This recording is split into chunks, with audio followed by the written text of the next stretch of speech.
አድማጭና ተመልካቾቻችን ለዚህ ጊዜ ስላደረሰን እግዚአብሔር ይመስገን። በንሰን ድሩሲላ ጁንድ ሂውስተን 1926 እንደ አውሮፓውያን አቆጣጠር እንደገለጹት በደቡብ አረቢያ ውስጥ አስደናቂ የሆኑ ህንፃዎችን ሰርተዋል። በኢትዮጵያውያን የተሰሩት ሐውልቶችና ህንፃዎች ኃላፊነት ወይም ባለቤትነት ከደቡባዊ ሳይቤሪያ እና አሜሪካ በሚሲሲፒ ሸለቆ ወደታች እስከ ሜክሲኮ እና ፔሩ የነሱ አምሳል ወይም ምስል የቆሙት ሐውልቶች የሚናገሩት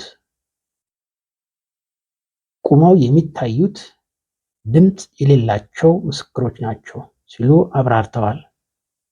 ይህ ደግሞ የሚያሳየው የጥንት ኢትዮጵያውያን ንጉሶች ግዛት የሶስት ክፍለ ዓለማትን የሚሸፍን መሆኑን ነበር።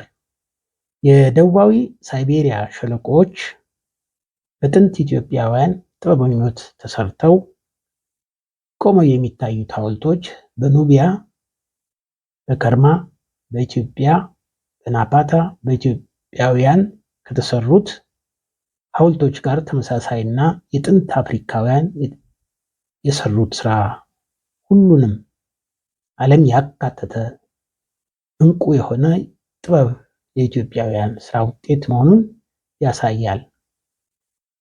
በደቡብ ሳይቤሪያ ለሚታዩት ሐውልቶችና በአሜሪካ ምድር ከሚሲሲፒ እስከ ፔሩ ድረስ ተተክለው ለሚታዩት ትክል ድንጋዮች ባለቤቶች ኢትዮጵያውያን መሆናቸው በ1492 እንደ አውሮፓውያን አቆጣጠር በምዕራብ አውሮፓ የተገኙት የነሐስ መገልገያዎች በኢትዮጵያውያን ድንቅ እውቀትና ጥበብ እንደተሰሩ ያሳያል። ደምሴ በቀለ በ2011 ዓ.ም ጆን ጂ ጃክሰንን ጠቅሰው እንደገለጹት ምንም እንኳ በአጠቃላይ አሜሪካንን ኮሎምበስ አገኛት ተብሎ ቢታመንም በአሁኑ ዘመን የአሜሪካ የከርሰ ምድር ወይም የአርኪኦሎጂ ተመራማሪዎች እርግጠኝነት የአርኪኦሎጂ ግኝቶች እንደሚያረጋግጡት ኮሎምበስ ወደ ምድር የመጣው ወይም የተወለደው እጅግ በጣም ዘግይቶ ነው። በዚህ ጉዳይ ወርልድ ሂስትሪ ኦፍ ኢንሳይክሎፒዲያ በ2020 እንደ አውሮፓውያን አቆጣጠር እንደተገለጸው ኮሎምበስ የኖረው ከ1451 እስከ 1506 እንደ አውሮፓውያን አቆጣጠር ነው።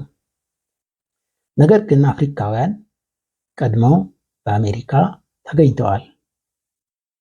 በዚህ ጉዳይ ላይ ፕሮፌሰር ሊኦ ወይነር በሶስት ክፍሎች ከፋፍለው በጻፉት የጽሑፍ ስራቸው የአፍሪካ አሜሪካንን የማግኘት ሁኔታ ፕሮፌሰር ሊኦ ወይነር እንደሚከራከሩት አዲሱ ዓለም የተገኘው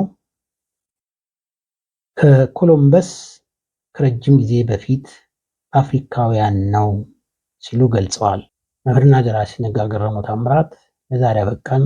መልካም ሳምንት።